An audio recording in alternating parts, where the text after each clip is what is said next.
ನಮಸ್ಕಾರ, ನಾನು ರಫೀಕ್ ಅಹಮದ್. ಪ್ರತಿ 6 ವರ್ಷಗಳಿಗೊಮ್ಮೆ ನಡೆಯುವಂಥ ಬಿಜೆಪಿ ಸದಸ್ಯತ್ವ ಅಭಿಯಾನದ ಸಮಯದಲ್ಲಿ ಅಸ್ತಿತ್ವದಲ್ಲಿರುವ ಸದಸ್ಯತ್ವವನ್ನು ನವೀಕರಿಸಲಾಗುತ್ತದೆ ಮತ್ತು ಹೊಸ ಸದಸ್ಯರುಗಳನ್ನು PM ಮೋದಿ ಸದಸ್ಯತ್ವದಲ್ಲಿ ಅಭಿಯಾನವನ್ನು ಕೇವಲ ಸಂಖ್ಯಾತ್ಮಕ ವ್ಯಾಯಾಮಕ್ಕಿಂತ ಹೆಚ್ಚಾಗಿ ಕೌಟುಂಬಿಕ ಮತ್ತು ಸೈದ್ಧಾಂತಿಕ ಅಭಿಯಾನ ಎಂದು ಬಣ್ಣಿಸಿದರು.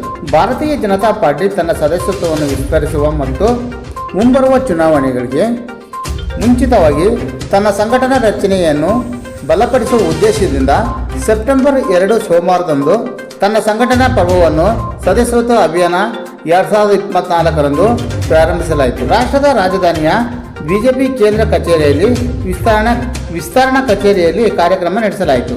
ಬಿಜೆಪಿ ಪಕ್ಷದ ಮುಖಂಡರು, ಜಗಳೂರು ವಿಧಾನಸಭಾ ಕ್ಷೇತ್ರದ ಜಿಲ್ಲಾ ಪಂಚಾಯಿತಿ ಪ್ರಬಲ ಆಕಾಂಕ್ಷಿಗಳಾದ ಗೋಪಗುಂಡನಹಳ್ಳಿ ಆರ್ ಅಶೋಕ್ರವರು ಭಾರತೀಯ ಜನತಾ ಪಕ್ಷಕ್ಕೆ 1,000 ಸದಸ್ಯರನ್ನು ಸದಸ್ಯತ್ವ ಮಾಡುವುದರ ಮೂಲಕ ಜಗಳೂರು ತಾಲೂಕಿನಲ್ಲಿ ವಿಶೇಷ ಗಮನ ಸೆಳೆದಿದ್ದಾರೆ.